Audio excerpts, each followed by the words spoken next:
ഭഗവാന്റെ ഒരു മേൽനോട്ടം എന്നുള്ള രീതിയിൽ തന്നെയാണ് ഇത് പൊയ്ക്കൊണ്ടിരിക്കുന്നത്. മാനവ സേവ തന്നെയാണ് മാധവ സേവ എന്ന് പറയുന്നത് പോലെ നമ്മൾ എത്ര പൂജകളും വഴിപാടുകളും എല്ലാം നടത്തിയാൽ തന്നെയും ഇതുപോലുള്ളൊരു മനസമാധാനം കിട്ടണമെങ്കിൽ നിങ്ങൾ ഒരിക്കലെങ്കിലും ഒരു 5 പൊതിയെങ്കിലും നിങ്ങളുടെ കൈ കൊണ്ടുണ്ടാക്കി ആ RCCയുടെ പരിസരത്തോ മെഡിക്കൽ കോളേജിൽ കൊണ്ടുവന്ന് കൊടുക്കാൻ ശ്രമിക്കുക. അത് ഒരിക്കലും എൻ്റെ ഒരു കഴിവാണെന്ന് ഞാൻ പറയില്ല. കാരണം ഇതെല്ലാം സുബ്രഹ്മണ്യ സ്വാമി മുരുകൻ എന്ന് പറയുന്ന മഹാശക്തിയുടെ ഒരു കളിവിളയാട്ടം തന്നെയാണ്. അനുയായികളുടെ ഒരു കൂട്ടം തന്നെയാണ് മുരുകന്. പടയാളികൾ സൈന്യം എന്ന് പറയുമ്പോൾ ഒരു കൂട്ടമാണ്. അദ്ദേഹത്തിൻ്റെ ഒരു കൺട്രോൾ തന്നെയാണ് ഇതിൽ നടന്നുകൊണ്ടിരിക്കുന്നത്. അല്ലാതെ ശത്രുവിനെ നിഗ്രഹിക്കുക എന്നുള്ളതല്ല.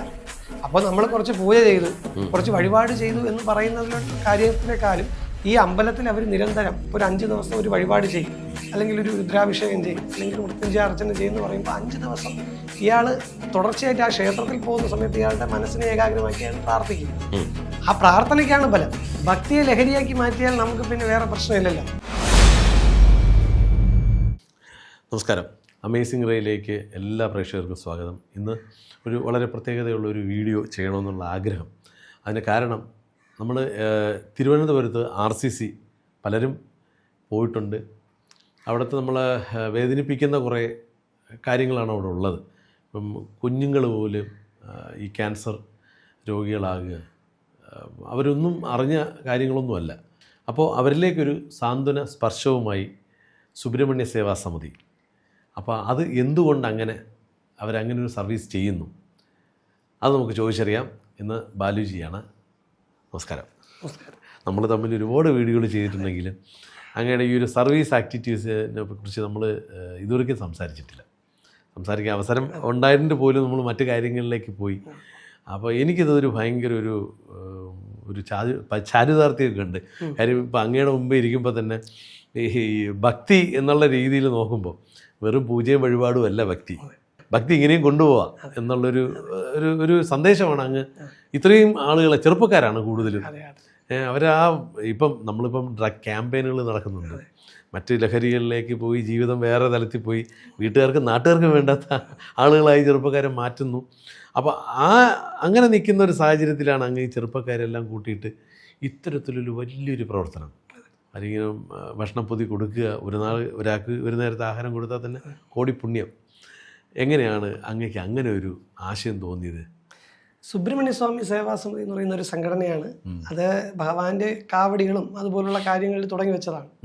അപ്പോൾ അത് കാലാന്തരത്തിൽ എനിക്ക് തന്നെ അറിയില്ല അത് ഏത് രീതിയിൽ കൊണ്ടുപോകണം. ഇതിനെ ഒരു കാവടിയാണോ, ഒരു പൂജാവിധാനത്തിൽ അങ്ങനെയാണോ പോകേണ്ടത് എന്നാണെന്നുള്ളത് എനിക്ക് അറിയില്ലായിരുന്നു. ഭഗവാന്റെ ഒരു മേൽനോട്ടം എന്നുള്ള രീതിയിൽ തന്നെയാണ് ഇത് പൊയ്ക്കൊണ്ടിരിക്കുന്നത്. ഇപ്പോൾ എനിക്ക് തോന്നി കുറേ സാധാരണക്കാരായിട്ടുള്ളവരെ സഹായിക്കുക. മാനവ സേവ തന്നെയാണ് മാധവ സേവ എന്ന് പറയുന്നത് പോലെ ഒരുപാട് പേര് നമ്മുടെ കാണുന്ന സമൂഹത്തിൽ തന്നെ ഉള്ള ഒരുപാട് പേർ കഷ്ടമനുഭവിക്കുന്നവർക്ക് വേണ്ടിയിട്ട് എന്തെങ്കിലും ഒന്ന് ചെയ്യണം എന്നുള്ളത് നിരന്തരം മനസ്സിനകത്ത് വീണ്ടും തോന്നിക്കൊണ്ടിരുന്നു. നമ്മൾ കുറേ പൈസ ഉണ്ടാക്കി ഉത്സവം നടത്തുക, ഘോഷയാത്ര നടത്തുക, അങ്ങനെയൊക്കെ ഒരുപാട് കാര്യങ്ങൾ ചെയ്തുകൊണ്ടിരിക്കുന്നു. അതിനോടൊപ്പം തന്നെ നമുക്ക് നമ്മുടെ സമൂഹത്തിൽ ഒരാൾ വളരെ വലിയൊരു മുരുകഭക്തനാണ് പുള്ളി.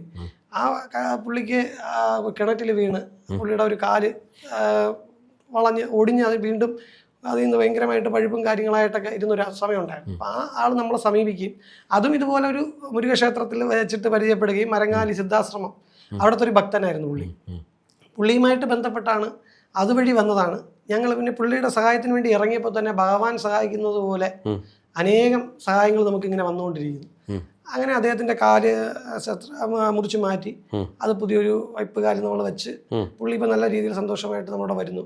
അതുപോലെ ഇപ്പോൾ ഒരു കുട്ടി ആരാധ്യമുള്ളവർക്ക് വേണ്ടിയിട്ട് ക്യാൻസറിൻ്റെ ഞങ്ങൾ ഇറങ്ങുമ്പോൾ തന്നെ അതിന് ഭഗവാൻ എന്തോ മുന്നൊരുക്കം നടത്തുന്നത് പോലെ ഞങ്ങൾക്ക് പൈസ അങ്ങനെയുള്ള ആൾക്കാരെല്ലാവരും സഹകരിക്കുകയാണ്. ഞങ്ങൾക്കൊന്നും വേറെ വരുമാനങ്ങളൊന്നുമില്ല. എല്ലാവരും നിത്യവൃത്തിക്ക് വേണ്ടി കഷ്ടപ്പെടുന്ന ആൾക്കാരാണ് എൻ്റെ കൂടെ ഉള്ള ചെറുപ്പക്കാരെല്ലാവരും. സാധാരണക്കാരാണ്. അതെ, അവരിൽ കൊണ്ട് കഴിയുന്ന ചെറിയ ചെറിയ സംഭാവനകൾ ഒരുമിച്ചിട്ട് ആ സംഭാവന വെച്ചിട്ടാണ് ഞങ്ങൾ ഈ പൈസകൾ കൊടുത്തുകൊണ്ടിരിക്കുന്നത്. കൂടാതെ എല്ലാ ഷഷ്ടി ദിനങ്ങളിലും ഞങ്ങൾ പൊതിച്ചോറ്, ഞങ്ങളുടെ മാതൃസമിതിയിൽ ഒരുപാട് പെൺകുട്ടികളും അമ്മമാരും എല്ലാവരും ഉണ്ട്. അവരെല്ലാവരും കൂടി ഓരോ വീടുകളിലും ഇറങ്ങി കയറി നടന്നിട്ടാണ് ഈ പൊതിച്ചോറ് കളക്ട് ചെയ്യുന്നത്. ഞാൻ ഈ പൊതിച്ചോറിൻ്റെ എണ്ണമൊക്കെ കാണാറുണ്ട്. കാര്യം ആ ഗ്രൂപ്പിൽ അങ്ങ് എന്നെയും ചേർത്തു. അപ്പം ഏതാണ്ട് 500-നും പുറത്തല്ലേ, 650-1000-ഓളം പൊതിച്ചോറ് ഞങ്ങൾ കൊടുക്കുന്നുണ്ട്. അത് വലിയ കാര്യം തന്നെയാണ്. ഇതെങ്ങനെ കളക്ട് ചെയ്യുന്നത്? ഇതെങ്ങനെ എത്തിക്കുന്നത് ഒരു കേന്ദ്രത്തിലേക്ക്? ഞങ്ങൾ ഓരോ ഭാഗത്തു നിന്നും സ്ത്രീകളായിരുന്നാലും നമ്മുടെ പ്രവർത്തകരായിരുന്നാലും എല്ലാവരും ഓരോ ഏരിയ തിരിച്ചിട്ട് അവിടെ ഞങ്ങളൊരു യൂണിറ്റ് തുടങ്ങുന്നതിനുള്ളൊരു ശ്രമത്തിലാണ്. അപ്പോൾ ആ ഭാഗത്ത് നിന്ന് നമുക്ക് ഒരുപാട് സഹായങ്ങൾ, അവർ ആ സ്ഥലത്ത് നിന്നാൽ എല്ലാ വീടുകളിലും വർക്ക് ചെയ്ത് ഒരു പൊതി 2 പൊതി അരപ്പൊതി ആയിരുന്നാലും ഒരു ചോറില്ലാത്തവരായിരുന്നാൽ പോലും നമ്മൾ ആ ഒരു സഹായിക്കാനുള്ള മനോഭാവം കാണിക്കുന്നുണ്ട്. ഞങ്ങൾ എവിടെയായിരുന്നാലും ഉള്ള ചെറിയൊരു ക്വാണ്ടിറ്റി ആയിരുന്നാലും പോയി കളക്ഷൻ ചെയ്ത് എല്ലാ വീടുകളിൽ നിന്നും എടുത്താണ് കൊണ്ടുവന്ന് ഒരുമിച്ച് കൊണ്ടുവന്ന്. ഇത് എനിക്ക് തോന്നുന്നു ഇപ്പം തിരുവനന്തപുരം ജില്ലയിൽ അങ്ങ് അറ്റം പാറശാല മുതലുള്ള ആളുകൾ ഉണ്ടെന്ന് തോന്നുന്നില്ല? ഉണ്ട്. നമുക്കിപ്പോൾ മാരായമുട്ടം, നെയ്യാറ്റിൻകര ഭാഗത്തുള്ള ഒരുപാട് പേരൊന്നും ഇല്ലെങ്കിലും കുറച്ച് പേരാണെങ്കിലും അവരെല്ലാ വീടുകളിലും കയറി നമ്മുടെ ഈ സന്ദേശം പ്രചരിപ്പിച്ച വഴി ഒരുപാട് പേര് നമ്മളെ സഹായിക്കുന്നുണ്ട്. കുട്ടികൾ ഇപ്പം വളർന്നു വരുന്ന ഒരുപാട് തലമുറയിലെ കൊച്ചുകുട്ടികളാണ് ഇതിന് വേണ്ടിയിട്ട് ശ്രമിക്കുന്നത്. അവരെല്ലാ വീടുകളിലും ചെന്ന് കളക്ഷൻ എടുത്തുകൊണ്ട് വരിക, അത് ഞങ്ങൾക്ക് ഒരുമിച്ച് ഞങ്ങളെ കൊണ്ട് ഏൽപ്പിക്കുക. ഞങ്ങളതെല്ലാം RCCയുടെ പരിസരങ്ങളിൽ, ഈ RCCയിൽ എല്ലാവർക്കും ചികിത്സ ലഭ്യമാകുന്നു, അല്ലെങ്കിൽ അവർക്ക് എല്ലാവർക്കും എല്ലാ കാര്യങ്ങളൊക്കെ കിട്ടുന്നു എന്നൊക്കെ എല്ലാവരും പറഞ്ഞാലും ഒരു ദിവസം അതിൻ്റെ പരിസരത്ത് പോയി നിൽക്കണം. ഈ ഓരോ ദൂരസ്ഥലങ്ങളിലുള്ളവർ വന്ന് നിന്നിട്ട് 3 നേരം ആഹാരം കഴിക്കുക. അവരിവിടെ റൂമും വാടകയ്ക്ക് എടുത്തൊക്കെയാണ് ഒരുപാട് പേര് നിൽക്കുന്നത്. അപ്പം അവർക്ക് 3 നേരം ഭക്ഷണം കഴിക്കാൻ അവർ ഒന്നിൽ കൂടുതൽ പൊതിച്ചോറുകൾ നമ്മളിന്ന് വാങ്ങിക്കൊണ്ട് പോകുന്നു. അതെന്ന് പറയുന്നത് 2 പേരുണ്ടെങ്കിൽ അവർക്ക് 6 വീതം വേണം ഒരു ദിവസം തള്ളി നീക്കിക്കൊണ്ട് പോകാനായിട്ട്. അപ്പം അങ്ങനെ ഒരുപാട് പേര് കഷ്ടപ്പെടുന്നുണ്ട്. അപ്പം അവർക്ക് കൊടുക്കാൻ കഴിയുന്നതാണ് ഞങ്ങളുടെ ഏറ്റവും വലിയ ഒരു കണക്കിപ്പോൾ ഞാനൊരു കണക്കിലേക്ക് പോകുന്നതല്ല, എന്നാലും നമ്മൾ ഒരാൾ ഒരു ദിവസം എങ്ങനെ നോക്കിയാലും ഒരു 200 രൂപ 250 രൂപ ഒരാൾക്ക് ഭക്ഷണത്തിന് വേണ്ടിയാവും അല്ലേ? തീർത്തും 3 നേരം കഴിക്കാൻ. അത് എത്ര ദിവസം എന്ന് പറയാൻ പറ്റില്ല അവർ വന്ന് കിടക്കുന്നത് അവിടെ. അത് 2 പേര് നിൽക്കുകയാണെങ്കിൽ 500 രൂപ ഒരു ദിവസം ആവും. അതൊരു വലിയ കാര്യമാണ് കേട്ടോ. എൻ്റെ ഏറ്റവും വലിയൊരു, എല്ലാവരും കാണുന്നുണ്ടെങ്കിൽ എല്ലാവരോടും പറയാനുള്ളത്, കാരണം നമ്മൾ അമ്പലത്തിൽ, ഞാനും ഈശ്വരോപാസനയാണ്, സുബ്രഹ്മണ്യനെ ഉപാസിക്കുന്ന ആളാണ്. സുബ്രഹ്മണ്യൻ്റെ പേരിലുള്ള സംഘടനയാണ്. നമ്മൾ എത്ര പൂജാവിധാനങ്ങളും പൂജകളും വഴിപാടുകളും എല്ലാം നടത്തിയാൽ തന്നെയും ഇതുപോലുള്ളൊരു മനസമാധാനം കിട്ടണമെങ്കിൽ നിങ്ങൾ ഒരിക്കലെങ്കിലും ഒരു 5 പൊതിയെങ്കിലും നിങ്ങളുടെ കൈ കൊണ്ടുണ്ടാക്കി ആ RCCയുടെ പരിസരത്തോ മെഡിക്കൽ കോളേജിൽ കൊണ്ടുവന്ന് കൊടുക്കാൻ ശ്രമിക്കുക. അത് ഭഗവാൻ തരുന്ന ഏറ്റവും വലിയൊരു വഴിപാട്, അല്ലെങ്കിൽ അതിൻ്റെ ബലം തന്നെയായിരിക്കും. എനിക്കൊരു സംശയം, ഇപ്പം അങ്ങക്ക് ഒരുപാട് ഇൻഡ്യൂഷൻസ് അല്ലെങ്കിൽ ഭഗവാൻ ചില നിർദ്ദേശങ്ങൾ തരാറുണ്ടെന്ന് കഴിഞ്ഞ ഇൻ്റർവ്യൂവിൽ പറഞ്ഞത്, ഇത്തരം ഈ പൊതിച്ചോറ് കൊടുക്കണം എന്നുള്ള എന്തെങ്കിലും നിർദ്ദേശം അങ്ങക്ക് കിട്ടിയിട്ടുണ്ടോ? ഷഷ്ടി ദിനം, ഭഗവാൻ ഏറ്റവും പ്രധാനപ്പെട്ട ആ ഷഷ്ടി ദിനം പ്രചരിപ്പിക്കുക. കാരണം ഈ ഷഷ്ടി ദിനത്തിൽ അദ്ദേഹത്തിന് അന്നദാനം, എല്ലാ അമ്പലങ്ങളിലും ഷഷ്ടിക്ക് ചോറുണ്ട്, പടച്ചോറുണ്ട്. അപ്പം ആ ഷഷ്ടി ദിനത്തിലുള്ള ചോറുകൾ അമ്പലത്തിൽ വരുന്നവർക്ക് മാത്രമല്ല തെരുവിൽ കഴിയുന്നവർക്ക് കൂടി നീ കൊടുക്കുക എന്നുള്ളതുപോലെയൊരു തോന്നൽ എൻ്റെ മനസ്സിലുണ്ടായി. അതാണ് കാരണം, അമ്പലത്തിൽ പോയി മാത്രം നമുക്ക് പൊതിച്ചോറ് വാങ്ങി പടച്ചോറ് വാങ്ങി കഴിക്കുന്നതിനേക്കാൾ തെരുവിൽ കഴിയുന്നവർക്കും ആ ഷഷ്ടി ദിനത്തിൽ അദ്ദേഹത്തിൻ്റെ പേരിൽ ഒരു പൊതിച്ചോറ് കൊടുക്കാൻ സാധിച്ചാൽ അത് ഭഗവാന്റെ നാമം എല്ലായിടത്തും പ്രചരിപ്പിക്കുന്നതിന് സമമാവും. ആ ഒരു സങ്കല്പം തന്നെയാണ് എനിക്ക് ഇപ്പോൾ ഒരുപാട് സ്ഥലങ്ങളിൽ എത്തിച്ചേർക്കാൻ സാധിച്ചത്. അത് ഇപ്പോൾ തിരുവനന്തപുരത്ത് മാത്രമല്ല എല്ലാ ജില്ലകളിലും ഇത് വ്യാപിപ്പിക്കണമെന്ന് വിചാരിച്ചിട്ടുള്ള ലക്ഷ്യത്തിലാണ് നമ്മളിപ്പോൾ പ്രവർത്തിച്ചുകൊണ്ടിരിക്കുന്നത്. തീർച്ചയായും പല സ്ഥലങ്ങളിൽ നിന്നും ഞങ്ങൾക്ക് അവിടെ ഈ സുബ്രഹ്മണ്യ സ്വാമി സേവാ സമിതിയുടെ യൂണിറ്റുകൾ തുടങ്ങണമെന്ന് പറഞ്ഞിട്ട് നമ്മളോട് സമീപിക്കുന്നുണ്ട്. നമ്മൾ അതിനുവേണ്ടി പരിശ്രമിക്കുന്നുണ്ട്. എന്തായാലും ഞാൻ രാഷ്ട്രീയം പറയുകയല്ല, കഴിഞ്ഞ സർക്കാർ അതിദാരിദ്ര്യം ഇല്ലാത്ത സംസ്ഥാനം ഒന്ന് അനൗൺസ് ചെയ്തു, ഭയങ്കരമായിട്ട് കുട്ടിയെ വീക്ഷിച്ചു. പക്ഷേ നിലവിൽ നമുക്കറിയാൻ കഴിഞ്ഞ ഒരുപാട് യാഥാർത്ഥ്യങ്ങളുണ്ട്. ഒരു നേരം മാത്രം കഴിക്കുന്ന ആളുകളുള്ള സ്ഥലം, ഒരു നേരവും കഴിക്കാനില്ലാത്ത ആളുകളുള്ള സ്ഥലം കൂടിയാണ് കേരളം. പലപ്പോഴും നമ്മൾ കണ്ടിട്ടുണ്ട്. അത്തരം മേഖലകളിൽ നിങ്ങൾ ഇത്തരം ഒരു സർവീസ് ചെയ്യുന്നു, നിങ്ങൾക്ക് അത് നമുക്ക് നേരിട്ട് കാണുമ്പോൾ ഉണ്ടാകുന്ന ചില അനുഭവങ്ങളുണ്ട്, അതും കൂടെ ഒന്ന് വിവരിക്കാൻ പറ്റും ഈ സാഹചര്യം നോക്കുക. നമ്മുടെ ഇന്ന് ഇപ്പോൾ കഴിഞ്ഞ ദിവസം ഷഷ്ടിക്ക് ഞങ്ങൾ പൊതിച്ചോറ് കൊടുത്ത സമയത്ത് തന്നെ ഈ പൊതി കൊണ്ടുപോയ എൻ്റെതായി കയ്യിൽ, ഞങ്ങളുടെ എല്ലാവരുടെയും കയ്യിൽ വരെ ഈ അള്ളി മുറുക്കിയവരെ ഉണ്ടായി. കാരണം വെച്ചാൽ ആൾക്കാർ ഈ നമ്മുടെ സോമാലിയയിലൊക്കെ കാണിക്കുന്ന ഒരു അവസ്ഥയിലാണ് അവർ പിടിച്ച് പറിക്കുന്നത് ആഹാരം. അത് നേരിട്ട് കണ്ട് മനസ്സിലാക്കേണ്ട ഒരു സംഗതി തന്നെയാണ്.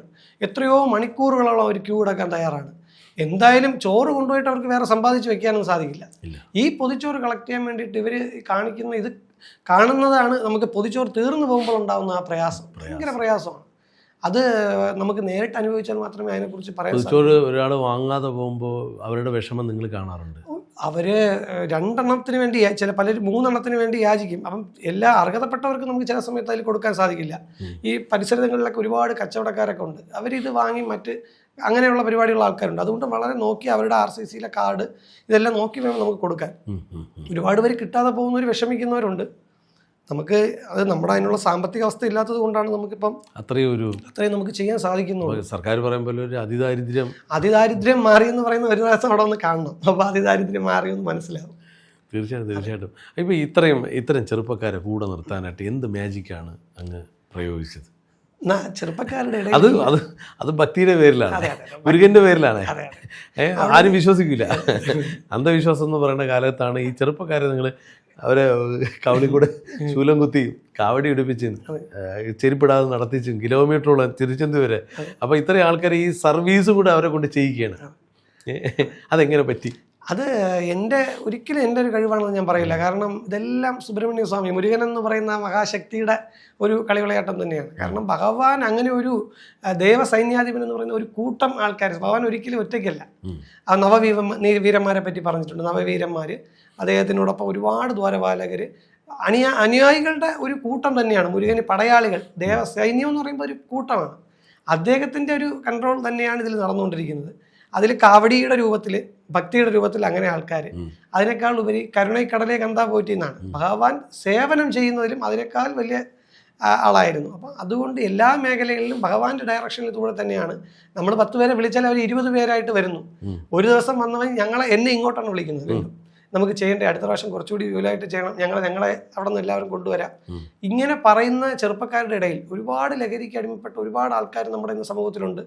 പക്ഷേ അവരെല്ലാം ആ സമയം, അല്ലെങ്കിൽ നമ്മുടെ ഇതിൽ വ്രതമെടുക്കുന്ന സമയമെങ്കിലും അവർ വളരെ ശുചിത്വം അതുപോലെ വ്രതം പാലിച്ചുകൊണ്ട് തന്നെയാണ് ഇതിൽ പങ്കെടുക്കുന്നതും.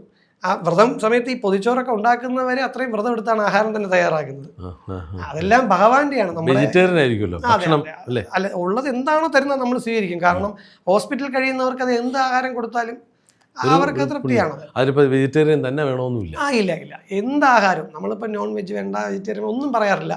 അവരുടെ വീട്ടിലുണ്ടാക്കുന്ന പല വീടുകളിൽ നമ്മൾ കളക്ട് ചെയ്യുമ്പോൾ അറിയാം അവരുടെ ആ സ്നേഹം അത് തീരുന്നില്ല. അവർ അത്രയ്ക്കും കറികളാണ് അതിനകത്ത് വച്ച് നമുക്ക് എടുക്കാൻ പോലും പറ്റാത്ത ഓരോ ബോധികളാണ് ഓരോ ആൾക്കാർ വരുന്നത്. അപ്പോൾ അവർക്ക് എല്ലാവർക്കും ഇത് കൊടുക്കണം എന്നുള്ള ആഗ്രഹം എല്ലാ മനുഷ്യരുടെ ഇടയിലും ഉണ്ട്. അവർക്കൊന്നും അത് സാധിക്കുന്നില്ല. അവർ വീട്ടിലെ ഓരോ തിരക്കുകളുടെ ഇടയിൽ പോകുമ്പോൾ അവർക്കൊന്നും സാധിക്കുന്നില്ല. അതുകൊണ്ട് അവര് എന്തായാലും അതൊരു കൂട്ടായ്മ ഉണ്ടെങ്കിൽ നടക്കുള്ളൂ. കാര്യം ഒരിക്കലും നിൽക്കാൻ പാടില്ല. എന്നാലും ഒരു സംഭവം നമ്മൾ സ്റ്റാർട്ട് ചെയ്ത് കഴിഞ്ഞാൽ നിലനിൽക്കണം. വർഷങ്ങളോട് നീണ്ടു പോവുകയാണ്. അതാണ്. അപ്പം അത് അവരാഗ്രഹിക്കുന്നുണ്ട്. ഒരിക്കലും ഞാനൊരു പൊതി കൊടുക്കാത്തതുകൊണ്ട് ഒരാൾ പട്ടിണി ഇരിക്കാനും പാടില്ല, ഈ ഒരു കൂട്ടായ്മ നിൽക്കാനും പാടില്ല. ഭഗവാന്റെ പേരിനാകുമ്പോൾ ഞാൻ ഭഗവാന് അർപ്പിക്കുകയാണല്ലോ. ഇപ്പോൾ ഞാൻ അമ്പലത്തിൽ പോയി നമ്മൾ വഴിപാടുകളൊക്കെ നേരുന്നു. ആദ്യം തുടക്കത്തിൽ പറഞ്ഞ പോലെ പൂവ് നുള്ളിയിടുന്നു ഒക്കെ ചെയ്യുന്നുണ്ട്. നമ്മൾ ദോഷപരിഹാരങ്ങൾ ഒക്കെ നമ്മൾ പലതും പരിഹാരം കാണുന്നു. അപ്പോൾ ഈ അന്നദാനവും ഈ പരിഹാരവും തമ്മിൽ എന്തെങ്കിലും ബന്ധമുണ്ടോ? അന്നദാനം, സേവനം, അത് ഈ സേവനം ചെയ്യുന്ന സമയത്ത് 100 കോടി ഞാൻ അങ്ങയുടെ ഈ ഓർഗനൈസേഷന് വേണ്ടിയിട്ട് ചോദിക്കുകയാണ്. ഇപ്പോൾ മുരുകൻ പറയണേ, എനിക്ക് നിങ്ങൾ പൂവിടുന്ന കാട്ടി എനിക്ക് ഇതാണ് ഇഷ്ടം എന്ന് അങ്ങക്ക് എപ്പോഴെങ്കിലുമൊക്കെ തോന്നിയിട്ടുണ്ട്? എനിക്ക് തോന്നിയിട്ടുണ്ട്. പരിഹാരം മാറും. കാരണം നമ്മൾ ഇപ്പം പുഷ്പാഭിഷേകം, ഞാനൊരിക്കലും നമ്മൾ ക്ഷേത്രങ്ങളെ അമ്പലങ്ങളെ പറയുന്നതല്ല, നമ്മൾ പുഷ്പാഭിഷേകങ്ങൾ 10,000 20,000 രൂപ കൊടുത്ത് പുഷ്പാഭിഷേകം ചെയ്യുന്നു. നമ്മൾ ഈ പുഷ്പങ്ങൾ ദേവന് അർപ്പിച്ച ശേഷം ഈ പുഷ്പം കൊണ്ട് നമുക്ക് എന്താണ് ഉപയോഗം? നമുക്ക് എടുത്ത് പുറത്തോട്ട് ഇതാണെങ്കിൽ ഓടയിൽ കളയുകയാണ്. അല്ലാതെ അതുകൊണ്ട് നമുക്ക് എന്താണ് ഉപയോഗം ഉണ്ടാകുന്നത്? അതേസമയം അത് ആഹാരമാണെന്നുണ്ടെങ്കിൽ അവിടെ നിൽക്കുന്നവർക്ക് എല്ലാവർക്കും നമുക്ക് കൊടുക്കാം. എല്ലാവരും സന്തോഷിച്ച് ഒരു നേരം ആഹാരം കഴിച്ചിട്ട് പോകും. അതാണ് ഏറ്റവും വലിയൊരു പൂജ എന്നുള്ളതാണ് എനിക്ക് തോന്നുന്നത്. കാരണം ഇപ്പോൾ ശത്രു സംഹാര അർച്ചന, ഹോമം, അത് ശത്രുവിനെ സംഹരിക്കാൻ മനസ്സിലെ ആൾക്കാർക്ക് ഇപ്പം നേരിട്ട് പോയി ചെയ്യാൻ പറയുന്ന ദൈവത്തിനെ വക്കാലത്ത് വിളിക്കുന്നത് പോലെയാണ് ഇതൊക്കെ പറയുന്നത്. ഒരിക്കലും ശത്രു സംഹാര അർച്ചന എന്ന് പറയുന്നത് അവനവൻ്റെ മനസ്സിലോ അല്ലെങ്കിൽ ശത്രുവിൻ്റെ മനസ്സിലുള്ള ശത്രുതയെ നിഗ്രഹിക്കുക, ഇല്ലാതാക്കുക എന്നുള്ളതാണ്. അല്ലാതെ ശത്രുവിനെ നിഗ്രഹിക്കുക എന്നുള്ളതല്ല. അപ്പോൾ നമ്മൾ കുറച്ച് പൂജ ചെയ്തു, കുറച്ച് വഴിപാട് ചെയ്തു എന്ന് പറയുന്നതിലുള്ള കാര്യത്തിനേക്കാളും ഈ അമ്പലത്തിൽ അവർ നിരന്തരം ഒരു 5 ദിവസം ഒരു വഴിപാട് ചെയ്യും, അല്ലെങ്കിൽ ഒരു രുദ്രാഭിഷേകം ചെയ്യും, അല്ലെങ്കിൽ ഒരു മൃത്യുഞ്ജയ അർച്ചന ചെയ്യുമെന്ന് പറയുമ്പോൾ 5 ദിവസം ഇയാൾ തുടർച്ചയായിട്ട് ആ ക്ഷേത്രത്തിൽ പോകുന്ന സമയത്ത് ഇയാളുടെ മനസ്സിനെ ഏകാഗ്രമാക്കി അയാൾ പ്രാർത്ഥിക്കും. ആ പ്രാർത്ഥനയ്ക്കാണ് ബലം. പ്രധാനമായിട്ടും ആ പ്രാർത്ഥന ആത്മാർത്ഥമാണെങ്കിൽ അതിന് ബലം കാണും. അതുപോലെ സേവനവും ആത്മാർത്ഥമാണെങ്കിൽ അതിന് ബലം ഉണ്ടാകും. അപ്പോൾ എന്തായാലും ഈ കാണുന്ന പ്രേക്ഷകരെല്ലാവരും ഈ സർവീസ് ആക്ടിവിറ്റീസിൽ പങ്കെടുക്കണമെന്നാണ്. ഇപ്പോൾ സുബ്രഹ്മണ്യ സ്വാമി ട്രസ്റ്റ് അല്ലേ, സേവാസമിതിയിൽ മാത്രമല്ല, ഇപ്പോൾ അങ്ങ് പറഞ്ഞതെന്ന് വെച്ചാൽ നിങ്ങൾക്കും അവിടെ വന്നിട്ട് ഇപ്പോൾ ഇതിൻ്റെ പേരിനല്ലെങ്കിലും നിങ്ങൾ ചെയ്യണമെന്നാണ്. അപ്പോൾ വളരെ ആത്മാർത്ഥമായിട്ട് പറഞ്ഞൊരു കാര്യമാണ്. ഇപ്പോൾ ഇല്ലെങ്കിൽ ഞങ്ങളെ സമിതി തന്നെ കൊണ്ടു തരണം, ഞങ്ങൾ തന്നെ കൊടുത്താലേ ഒരു കേൾക്കുകയുള്ളൂ, അങ്ങനെയൊന്നുമില്ലല്ലോ. അപ്പോൾ അത്രയും നിർമ്മലമായി സംസാരിക്കുന്നു. അപ്പോൾ തീർച്ചയായിട്ടും നിങ്ങൾ സേവാസമിതിക്ക് വേണ്ടിയിട്ട് കൂടെ സപ്പോർട്ട് ചെയ്യണം. അവരെ നമ്മൾ ഉയർത്തിക്കൊണ്ടുവരണം. കാര്യം നമുക്ക് നിന്ന് ചെയ്യാൻ സമയമില്ല, പലർക്കും ഇപ്പോൾ സമയമില്ല. ആ സമയത്ത് ഒരു കൂട്ടം ചെറുപ്പക്കാർ ഒന്നും നോക്കാതെ അവർ നിൽക്കുകയാണ്. ആ ദിവസം ഇതിന് വേണ്ടിയിട്ട് അവർ നിൽക്കുകയാണ്. ഇപ്പോൾ ഒരു ദിവസമാണ് കൊടുക്കുന്നത് അല്ലേ? അതെ, ഷഷ്ടി എന്ന് പറയുന്നത് അവർക്കൊരു ആഘോഷം പോലെ. പണ്ട് കാലത്ത് ഷഷ്ടി എന്ന് എല്ലാവരുടെ ഇടയിൽ അറിയില്ല. ഇപ്പോൾ ഷഷ്ടിയല്ലേ എന്ന് ഇങ്ങോട്ട് ചോദിച്ച് അവര് ജോലികൾ അന്നത്തെ ദിവസം ലീവ് എടുത്ത് പെൺകുട്ടികളായിരുന്നാലും വീട്ടിലെ എല്ലാ കാര്യങ്ങളും മാറ്റി വെച്ചുകൊണ്ട് അവരെല്ലാവരും ഇറങ്ങി നിന്നതിൽ പ്രവർത്തിക്കുകയാണ്. ഇത് തന്നെയാണ് ഭഗവാന്റെ ഏറ്റവും വലിയ പൂജ. ഇത് തന്നെയാണ് ഇപ്പൊ ഈ ലഹരി വിരുദ്ധ ക്യാമ്പയിൻ നടക്കുന്നതുകൊണ്ട് ഇതൊരു ലഹരിയാണ്. അല്ലെ, സർവീസ് ആയിട്ടുള്ള ഒരു ലഹരി. ഭക്തിയെ ലഹരിയാക്കി മാറ്റിയാൽ നമുക്ക് പിന്നെ വേറെ പ്രശ്നമില്ലല്ലോ. അവരുടെ മനസ്സിലും ഈ ദൈവാധീനം തൊഴുമ്പോൾ മറ്റു തെറ്റ് ചെയ്യണമെന്നുള്ള പ്രവണതയില്ല, സഹായിക്കണമെന്നുള്ള സേവന മനോഭാവം വളർത്തിയെടുക്കുക. തീർച്ചയായും അതാണ് ഞങ്ങൾ ഉദ്ദേശിക്കുന്ന പ്രധാനമായിട്ടുള്ളൊരു കാര്യം.